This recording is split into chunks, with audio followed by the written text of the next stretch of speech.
of uh, or the topic is solo versus team development. And this is one that for a lot of first time developers, they are certainly going to be paying attention to this one. Because for a lot of people who want to get into game development, there's always this topic of, do I want to just do it all myself, or do I want to hire a team or do it with friends and so on and so forth? And it leads to, I think, some very tough conversations about being a game developer. I think it's kind of when things get quote-unquote real. Because now you have to think about, okay, I have this amazing idea in my head, how can I even fathom in terms of actually making it? Yeah, there's so many aspects to this, and as a general rule of thumb, I would say you don't want to be solo. But let's dive into that if we Mm-hmm. were.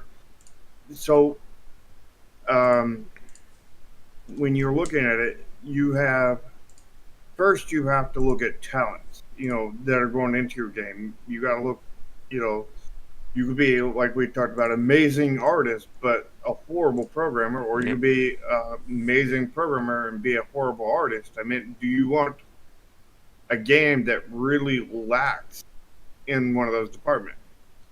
You could be, great musician, all right coder, horrible artist. I mean, there's so many different combinations, Yep.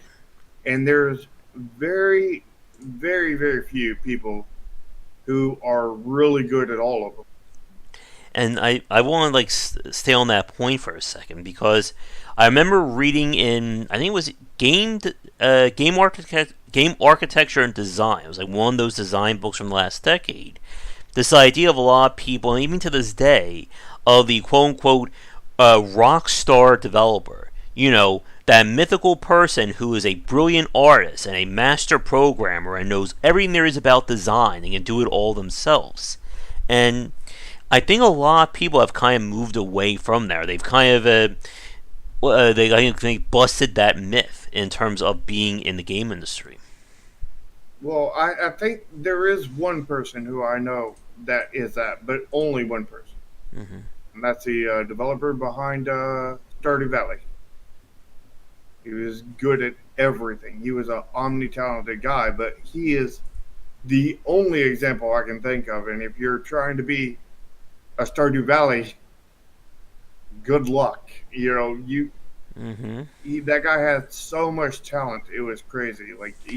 It's like And one out of a million or one out of a billion. And even at that, with all of his talent, you have to consider that the other downside is when you have a team, you break up the low yep. workload. You don't have to do it all on your, you don't have to do all of the art, all of the programming, all of this, and do all of those things together. I Yep. mean, if you had like a three-man team, one person does all the programming, one person does all the art, one person does all the music kind of thing. Hmm. Yeah. And that is three times less work for that one person. And that means that either the game becomes three times better potentially because you're able to do three times more work on it, or it comes out and gets finished three times sooner because Yeah. you're done with all the art, all the stuff faster. And again, there is only, we keep saying this, there's only 24 hours in a day. It doesn't matter if you are the greatest programmer in the world. If it takes you 8 hours to code something or code a part of your game, guess what? That's 8 hours of your day that's gone. And you're never going to be able to get that time back. And I've run into this, I think, myself with game wisdom, is that there comes a point where I feel time kind of becomes more important than money, or it becomes more important than doing it all yourself. And that was one of the reasons why I pushed so far this year to get my computer upgraded, because I was spending so much time having to edit stuff and wait for my computer to be able to do it that it was starting to cost me. Like on my old computer, it would take like 50 minutes to an hour to edit or process one of my videos, and during that time, I couldn't touch my computer at all. So guess what? During that time, I can't be typing. I can't be looking up stuff. So it got to that point where it was worth it more for me to spend the money to save myself on that time. You know, and the see now when people look at me, well, some people anyway, they look at me as like one of these omni talented people, like the guy that made Stardew Mm-hmm. Valley. That is definitely not true. Mm-hmm. I can program. I'm really horrible at it. Really horrible. I can make a very basic maze game, but that's about the limit of my expertise in that. Mm-hmm. You know, I'm a decent artist. You know, definitely made clashing styles in our last game. Big mess up there. Mm-hmm. Um, I can't I can't really do music. Like I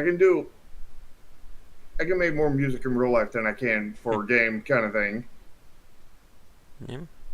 You know, I did do sound effects, but none of them were particularly good.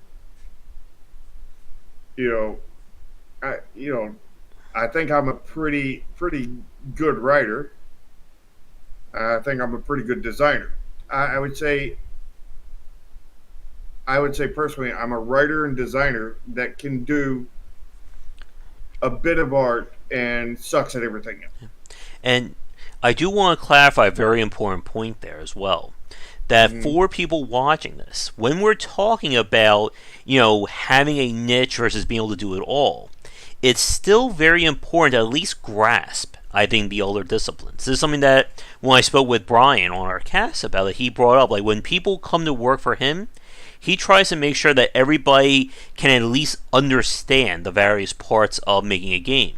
So if he hires a programmer, he may get their thoughts on the gameplay, or may ask them about what they think about the art, because he wants people to be able to kind of at least understand and grasp all the aspects of it. Now, again, that is different than saying you must be the perfect programmer, artist, designer, musician, PR guy, whatever in your company. Right. And I'll tell you that basically, it's kind of a similar thing. See, so running my own studio and everything, you know, it was just me and another person, a programmer. Now it's also me and a different programmer now. We'll get into that Mm-hmm. later, maybe. But the the thing is when you when a programmer talks, it is very different than a artist talks. I mean, it's like somebody talking. I don't know, one speaking French and the other one speaking German, and when those two people speak together, they have no idea what either one is saying, and they may be saying the exact same thing, but they're arguing with each other because they're like, "No, I'm right. No, I'm right," and you're both right Yeah. because you're both saying the exact same thing. Yeah. You just cannot communicate properly together.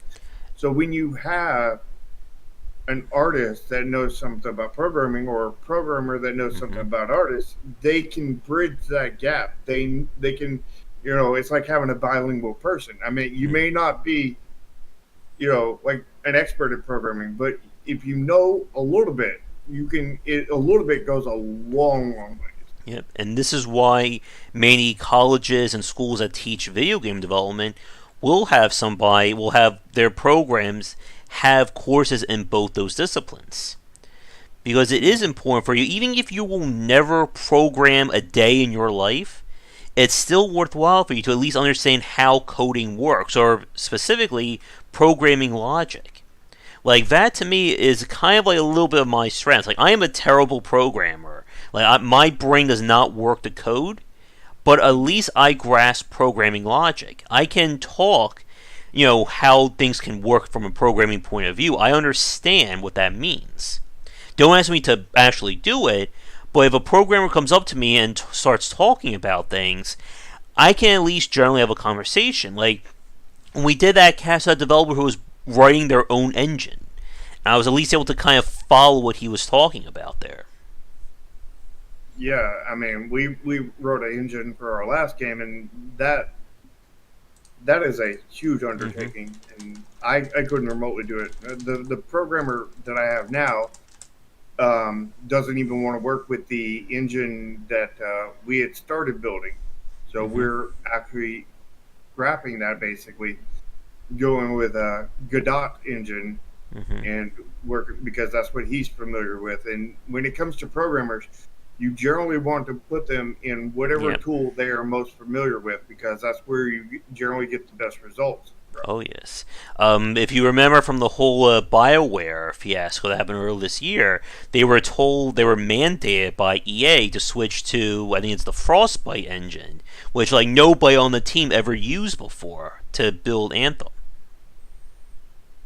Yeah, the the uh, the issue is when you're so far into a project, and that's the point where you need to weigh the odds with switching engines or whatnot because you don't want to set yourself back too far. So I mean, luckily we were only in the third alpha, so we're not like super progressed in. But if we were on like alpha 8 or whatever, Or that would like be a very hard decision right or there. like 4 years into your development and you decide to completely switch engines.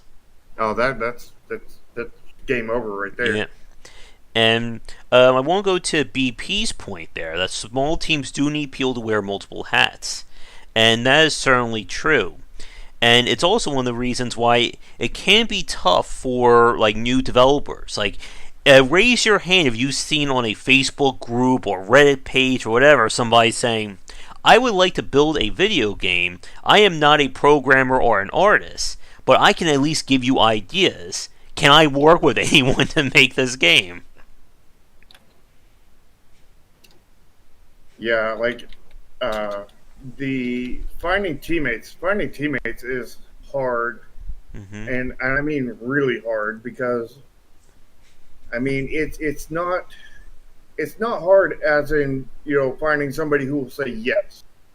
It's not hard to find somebody to say yes because there's a lot of people out there that says yes they'll work with you, but after they say yes they'll work with you and they start working with you, will they actually do anything? And I've run into a situation where Mm-hmm. over 99% of the time, like 99.9% or 99.99% chance, they will not do anything, Yeah.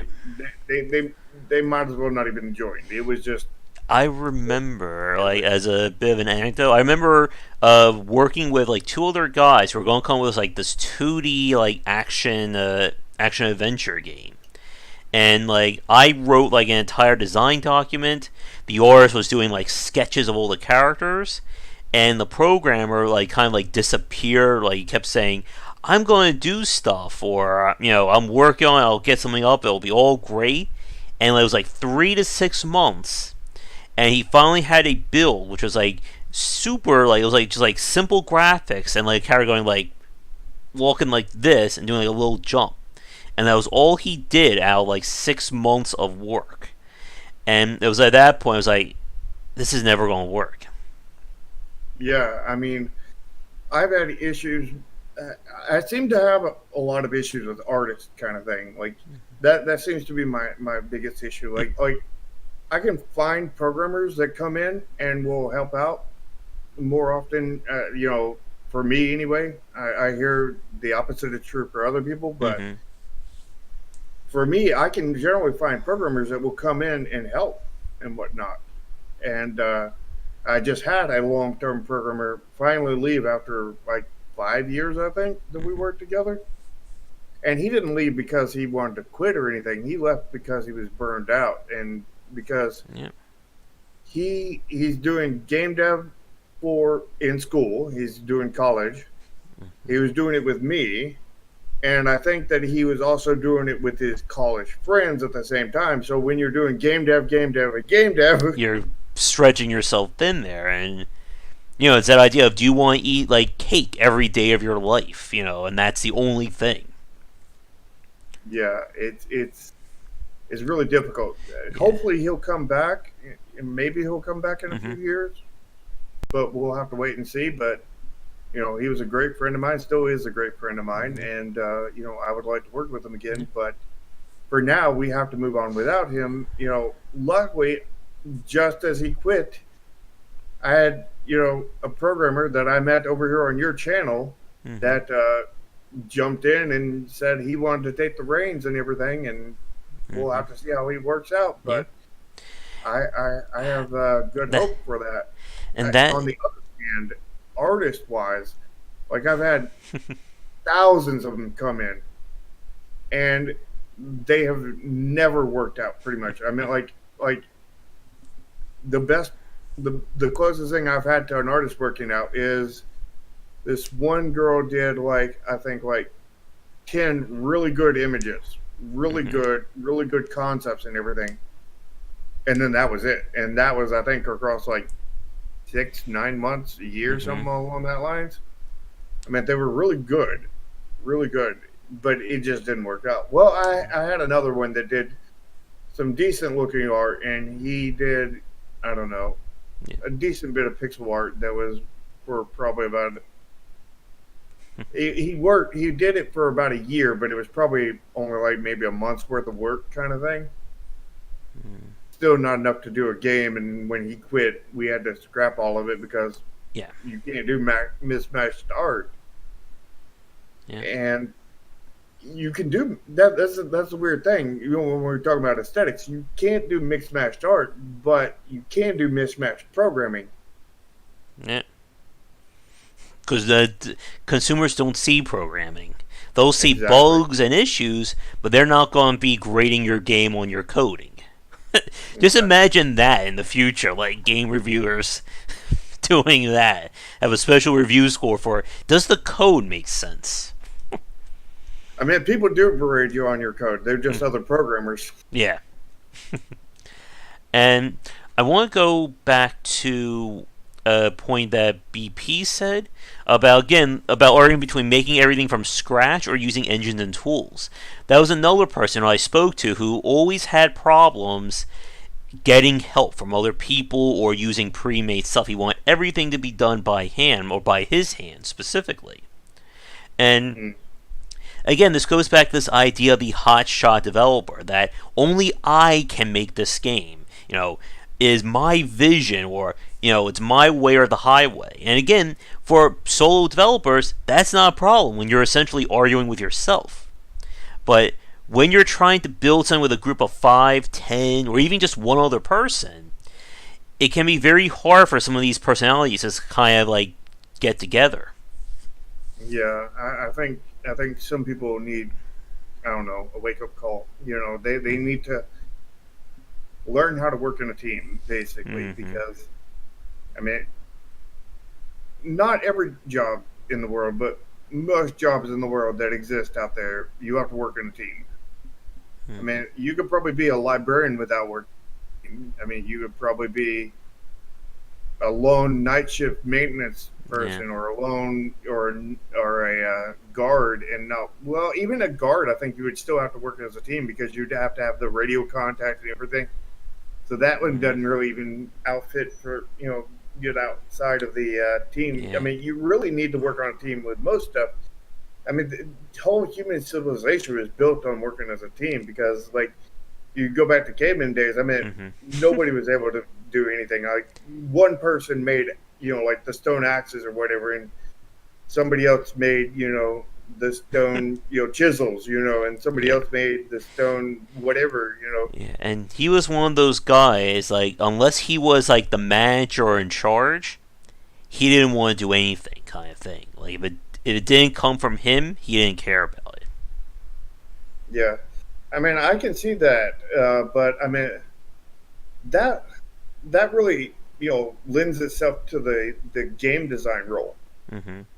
But I mean, you do have to have some kind of flex in there because a game design with no flex in there Mm-hmm. cracks and falls apart. Yep. But a game design that is as fluid as liquid takes no shape. It is a amorphous blob that is not never good. You need some structure in there, but you don't need so much that when some kind of impact hits it, it falls apart. It Mm-hmm. gets destroyed. Yep. So basically, you need to be safely extreme. Mm-hmm. And when it comes to kind of like the team development or the team dynamic, as you were just saying, you have to be able to kind of work with a group of people. And that also means kind of, again, being malleable with your idea. Because, again, everybody watching this right now has their dream idea. I have it, you have it, we all do. But at the end of the day, you still have to sit down and realize, and I said this on my post, there's a difference between what I want to make and what I'm able to make. And Yeah. unfortunately, a lot of people can't square that circle there. They have to see that if I am not making my dream vision exactly 100% that's in my head, then I don't want to make a game at all. And you can't do that when you're on a team. Yeah. The thing is people that have their dream ideas. I mean, like I Mm-hmm. have my dream idea, and or dream design rather. Mm-hmm. And the thing is it dream ideas, dream games, all this stuff is 99.999% of the time completely out of the scope of the person who has it. Mm-hmm. So generally what you need to do in an ideal world is work on a different game and work yourself up until that dream game becomes in scope for you.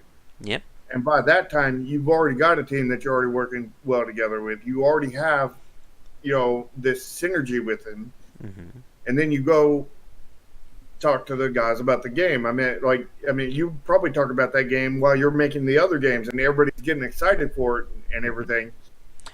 Years before you're going to make it, and then when you get to the point where you make it, everybody's on the board with your ship that you've gotten them excited about, Yep. and they're just like ready to go and like let's do this. This is not just your dream game now. This is all of our Mm-hmm. dream game. And to elaborate on that, there's a difference between spending 5 years of your life making video games and having 5 years of your life just making one game. Mm-hmm. And that's another point that a lot of people don't really understand. Like you just said, Shark, that if I'm working on games for 5 years, I'm hopefully learning over those 5 years. I'm learning what it means to make a game. I'm learning the programming, and obviously, I'm learning what it means to work with a team. So that when it comes time to try and make your dream game, you are in a much better spot than if you just said, day one, I'm going to spend 5 years of my life on this one game. Yeah. I mean, when you think about it, you know, you spend, that 5 years. If you're working a team, you spend maybe 3 years making a game and outputting it. You work on one thing, becomes really polished. You put it out. Hopefully, it's a success. Mm-hmm. We're not in risk management today. No, that's another topic. And then you spend the next 2 years making another game, and it's getting close to release, or maybe it's already just released, kind of thing. Yeah. Where when you're solo, it's you spend 1 year on art, nowhere near the quality of your 3 years worth of art that you would have spent on another. You spend Mm-hmm. 1 year on programming, nowhere near what you would have done in the team. You spend your 1 year in music, nowhere near as good. 1 year in design, 1 year in writing. Again, your 1 year of each is nowhere near as good as your 3 years in as a team, especially since you're maybe better programming than writing, or programming than art, or art than programming. And you play to your talents means that you're going to get even higher quality, and everybody else is playing to their talents, which is going to be even better than what you could ever do. Yeah.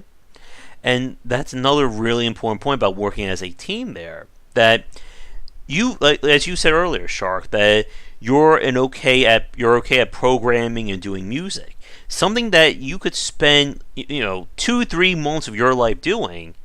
A professional programmer could very well do that in a month or less than that. And so that's less time being spent, and in a way, it means less money being spent on that same thing.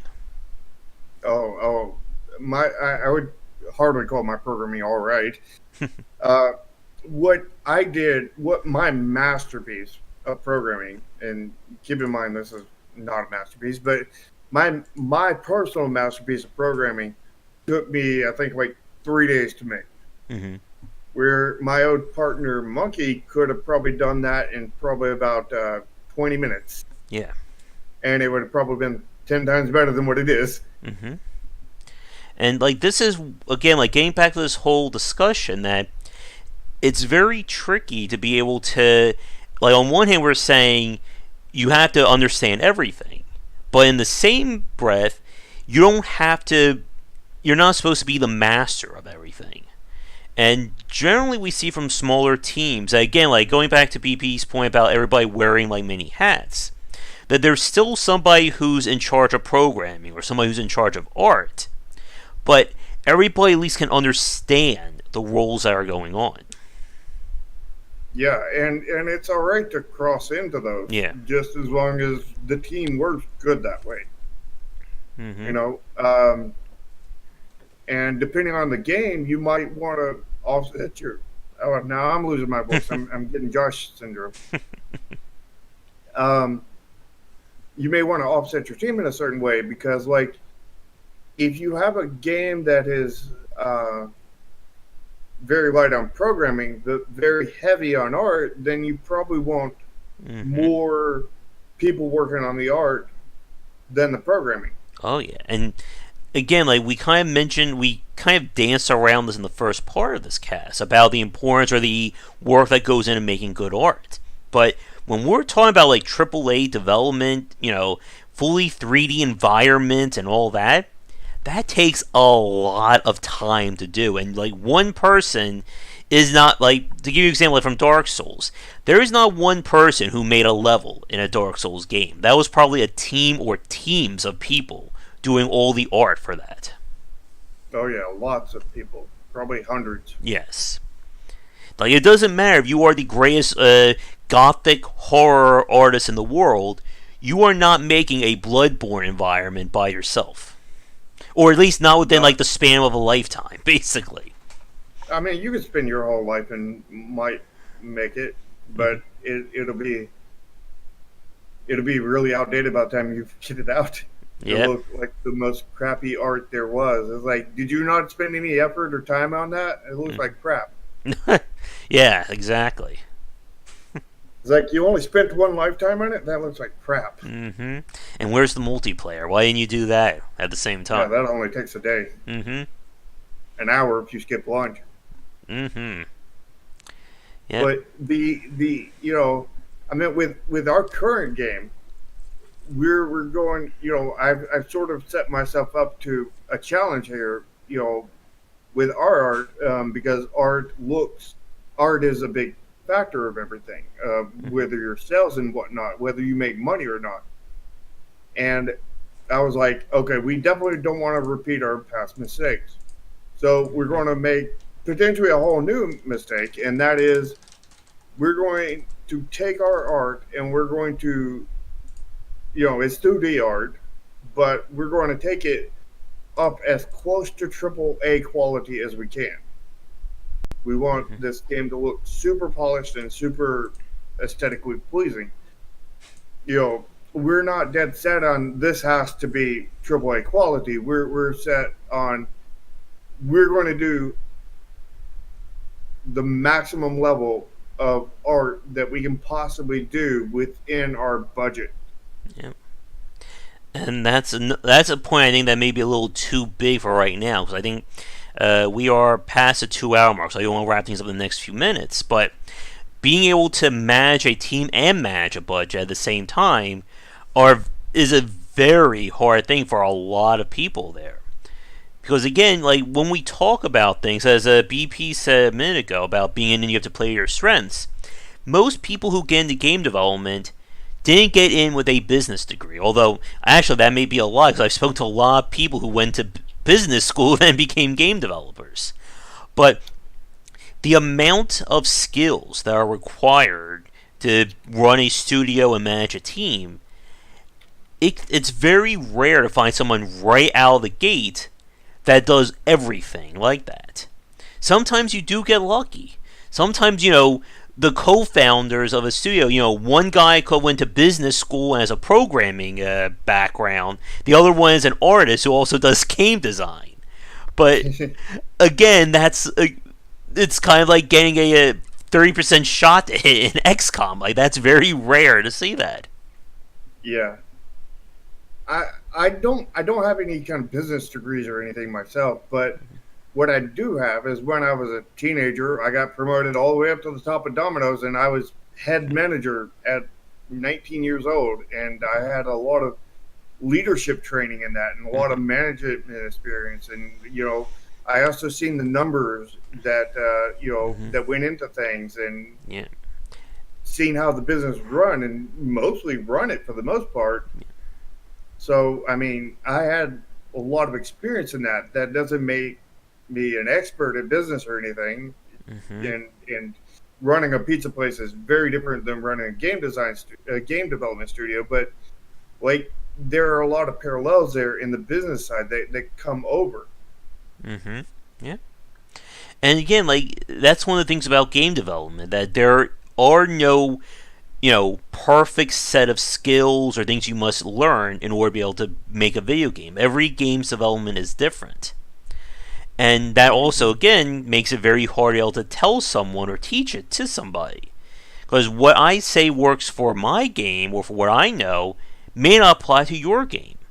Like, if you have somebody who is a hardcore, I don't know, survival horror designer, and they're teaching a course on game development, and you want to build, I don't know, a 2D physics driven platformer, you're not really going to get as much value out of that person telling you how they built their game. You'll still get some value out of it from a management and development standpoint, but it's not going to be able to help you if you're trying to build a completely different genre. Exactly. Now, there's one last point, and then I think I do want to wrap things up before my voice dies again. And I want to talk about the extreme of a team. And that is, how many people, or is there a general idea of how many people should be a part of a development? Because this is something that can be very tricky for a lot of first-time developers. That they'll either go for having nobody, I will do everything myself, or I will hire everybody and anyone who shows up. I need a program, there's 5 people, I'm going to hire all of you. We're going to get all these artists, we're going to get all these play testers. Our company will be like 70, 80 people, and we'll make the perfect game. And that doesn't happen regularly as well. And from a lot of the discussions I've had with indie developers or those who manage a team, they generally prefer to keep things small.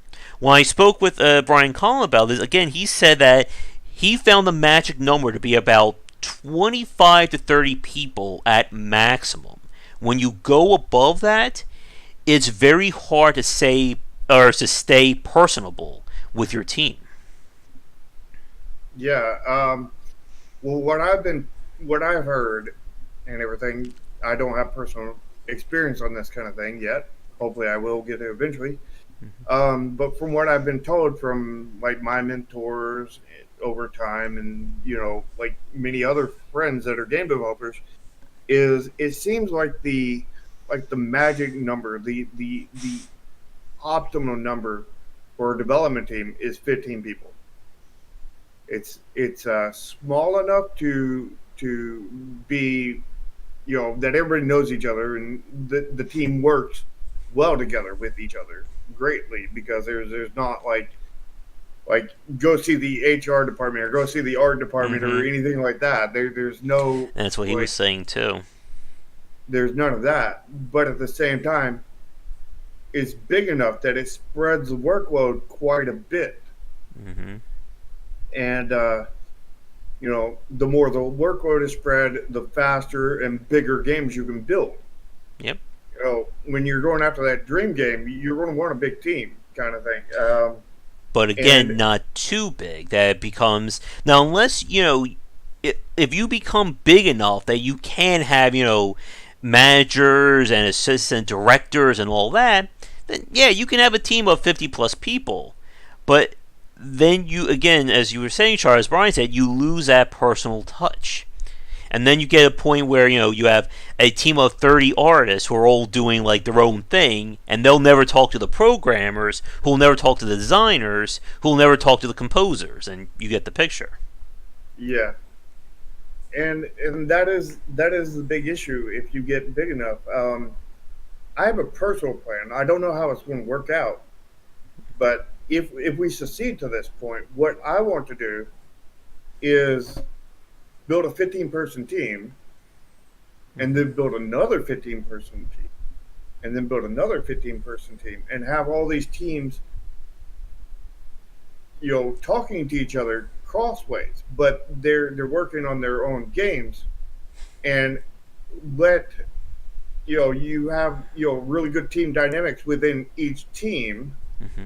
and then you have a little bit of cross ventilation between teams that they're slowly getting to know each other bit by bit, and then eventually you do a huge game that requires a collaboration between all the teams, and then after that they break back apart and go into their single games. With that, I think each team has a personal level with each other. You have the the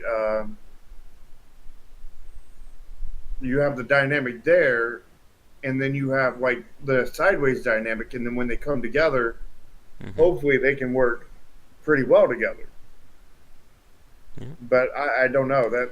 As far as I know, if we accomplish that, that will be the first to Hmm. ever accomplish that.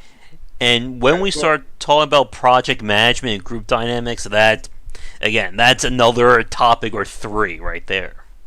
yeah, and But who knows if that would work? yeah, I mean, there's all those discussions about various like business management groups. That what was it, Scrum group dynamic, the Valve method, that flat architecture. And again, these are topics that are way too big to get into right now, and I think neither of our voices will be able to survive. Yeah. Exactly, Um, Draken. Yeah. there's another aspect that we have definitely not covered Hmm. is the solo dev. I mean, we've told you why you shouldn't do solo dev, Hmm. but we haven't ever talked about why you should do solo dev. Hmm. And do you want to start that one out, or do you want me to start that one out? I'll let you start that one. So with solo development, there are a few reasons I think why you would want to do solo development. If you're making a fan game that nobody wants to help you on, and Yeah. you're not you're not trying to make money from it. You're just trying to put out something that you like. Go for it. Solo development is good for that. I mean, it could be better in a team, but there's no worries about doing as a solo person because you don't have to meet the quality bar for like consumers. You don't have to meet any kind of deadlines. Hmm. You don't have to do it steady. You don't have to. You just do whatever you want to do. You know, and in the end, that's a great thing to do solo. But working as a team ain't bad in that either. But then there's Hmm. doing like just doing something to get you more experience. Doing a game jam by yourself or doing just a game on the side kind of thing while you're doing another job to get you experience. Learn how to program or learn how to do more art or Hmm. learn level design or whatever you can do. You can learn everything by yourself. You can Yeah. become, you can get, all the hats basically You because can you're kind of yourself. stick your toe into the water of each aspect of it, and I think, as you were saying, Char, like when you're a sole dev, there is no risk to anyone else. Obviously, Hmm. like you don't have to worry that if this project doesn't work, how am I going to pay my team of five? Well, if it's just you, then you're just again you're basically on your own time like that. And for a lot of people out there, it works better for them like that. When you're trying to experiment, when you're trying to learn something, you don't want the weight of three plus people or 10, 15, 20, on your shoulders at that same time. Right.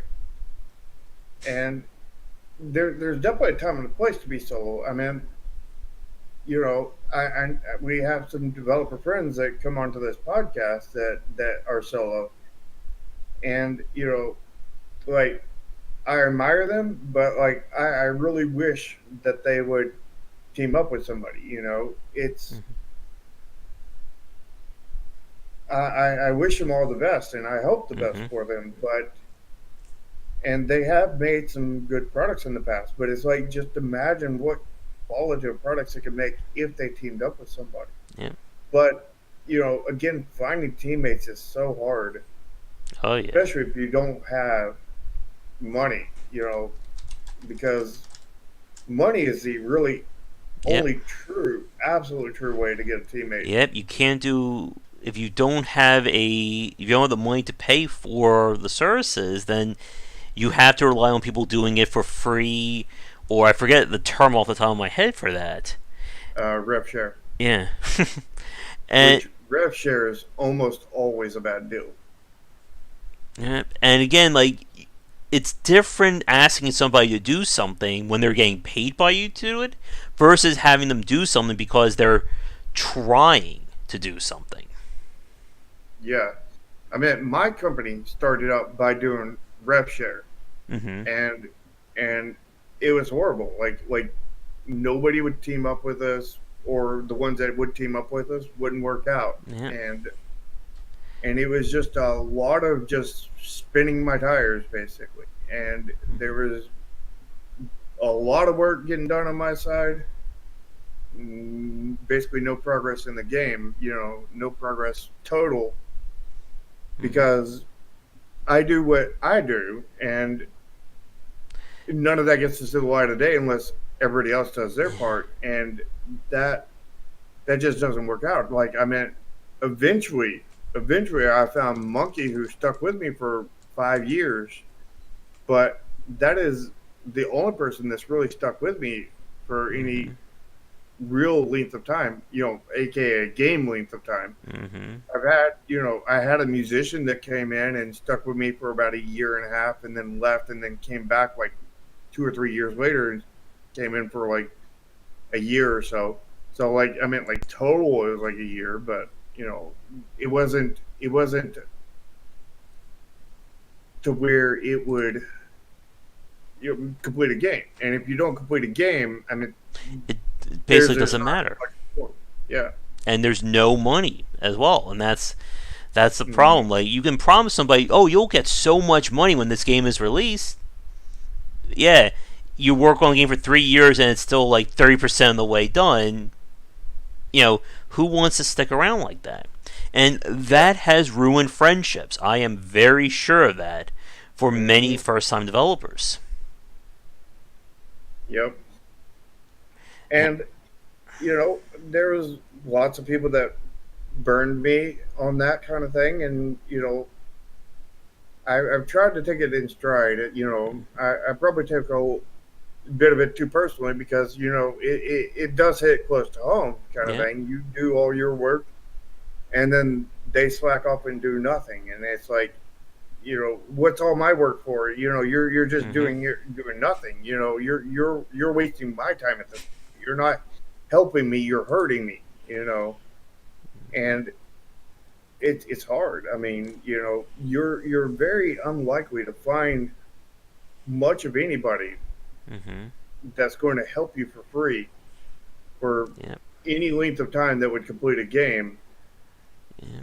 And the the issue is that if you know it just doesn't generally work. I mean, Yeah, but of I course was the. Go ahead. I was lucky to just find the one programmer that stick with me for 5 years. I mean, it only took me like I don't know 15 years to find that one person, but it was that one person that stuck with me and allowed us allowed us to publish that first game. And now that I mean, I would never wanted to be a solo developer to begin with, but now that I've experienced that over the long term and everything, and it's like there's pretty much no way to do it solo in a commercial kind of product. Yeah. I mean, you can technically do it, but is it technically a good game? Is it That something that's that marketable as well? Yeah, is it going to be a commercially viable product? Most likely not. Yeah. And and that's getting to BP's point there about most old devs seem to go with a team eventually. Like, and the point I was about to say earlier about again people working with you for free. That the catch 22 is that they'll work with you, 100% if you pay them. But if you're just starting out, how most people won't have that money to afford to pay somebody full time and live off of their own money at the same time there. Well, that is that is the that's why when there's like two big things when you go into game development that basically if you do one of the, if you don't have one of these two things, Mm-hmm. you're almost definitely going to fail. And one of those things is a good portion of money. So you're going to actually pay Yep. to if you don't have a good portion of money, to invest, you're almost guaranteed to fail. I think like some like 99.9% of people who do not have a budget that starts a indie studio Mm-hmm. never publishes a game. And And the other one is people, if you don't have industry experience in the you've gone and worked for Ubisoft or whoever, for mm-hmm. so many years and got the experience, made the contacts, got know people, you have friends that you can bring in, and pay You to do work. understand what this actually means. You actually Yeah. understand what it means to make a video game. And now for a quick thank you to our current Game Wisdom sponsors and Patreon supporters. And if you'd like to continue the discussion on game design, be sure to check out our Discord channel, link down below. Thanks for watching the video. If you enjoyed things, be sure to do all the liking and subscribing that the kids are doing these days. Check out our Discord channel link down below where we hang out and chat game design, and come back later tonight for our regular streamings. But that's it, and tune in for more great content here and on Game Wisdom, where we examine the art and science of games.